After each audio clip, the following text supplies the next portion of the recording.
Viewers इस वक्त Saudi अरब में जो है वो इस्बात दावा का जो नया कानून पेश किया है वो उस पर बहुत बहस हो रही है। बहुत से लोगों को ये पता नहीं है कि इस्बात दावा का कानून है क्या और इसके फ़ायदे क्या हैं।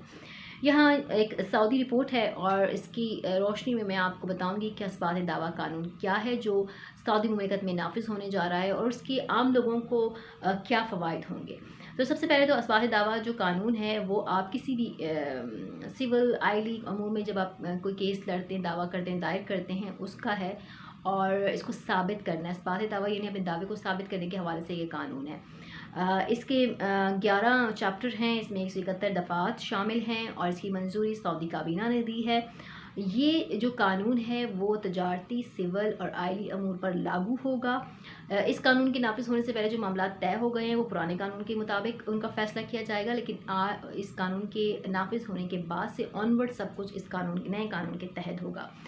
अब मैं आपको यहाँ बताऊंगी इसके फ़ायदे। तो सबसे पहले इसका फ़ायदा ये है, इस कानून की बदौलत जो शहादत यानी गवाही है वो मौसर होगी, उसको कानूनी प्रोटेक्शन हासिल होगी और शहादत का दायरा जो है वो एक माकूल अमूर तक महदूद होगा।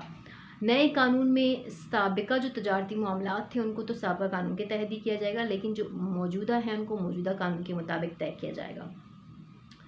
यहाँ पर इससे दावे को दुरुस्त साबित करना दावेदार की ज़िम्मेदारी होगी। ऐसा है, कोई किसी के ऊपर अगर दावा करता है तो दूसरे बंदे को भी ये प्रोटेक्शन होगी कि अब वो अगर उस पर दावा कर रहा है तो फिर उसको वो साबित भी करना होगा और मुद्दई से ऐसे नुकात साबित करने का मुतालबा भी किया जाएगा जो वो दावे का हिस्सा होंगे।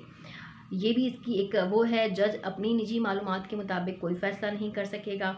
इसके अलावा जो भी मतलब आपका तजारती मामला है या रकम की लेन देन 1 लाख रियाल तक की है से ज़्यादा की है तो उसमें सिर्फ गवाही नहीं, उसके लिए आपको दस्तावेज़ी सबूत भी पेश करना होगा।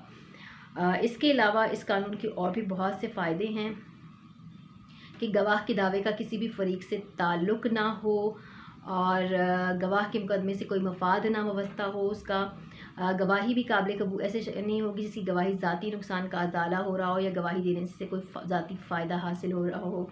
इसके अलावा औलाद की वालदैन के लिए, वालदैन की औलाद के लिए, शौहर की बीवी के लिए, बीवी के शौहर के लिए या साबका शौहर बीवी के भी एक दूसरे के हक़ में गवाही काबिल कबूल नहीं होगी। और इसके अलावा गवाही फरीकों की मौजूदगी में ज़बानी और तहरीरी तौर पर दी जा सकेगी। तो ये कुछ चीज़ें हैं। इसके अलावा कानूनी इस्बात जो नया है, अदालत के सामने दावे के हवाले से जो है वो उसको साइंटिफिक तरीक़ों से अगर उसको साबित करना चाहेंगे तो उसके लिए वसाइल भी प्रोवाइड किए जाएंगे।